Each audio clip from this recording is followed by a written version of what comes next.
Hello guys, ఈరోజు మా ఇంట్లో డిన్నర్కి అయితే చాలా స్పెషల్స్ ఉన్నాయి. ఏమేమి చేశారో మీరే చూసేయండి. వేడి వేడి అన్నం కాలిపోతుంది గాయ్స్. చెయ్యి అయితే వెజ్ బిర్యానీ, రైతా, చేపల పులుసు,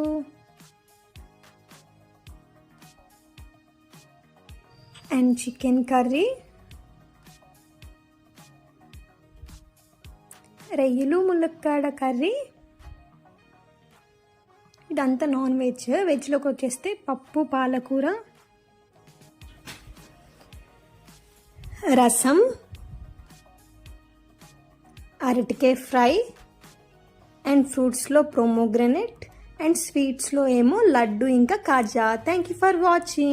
లైక్, షేర్, సబ్స్క్రైబ్ మర్చిపోకండి.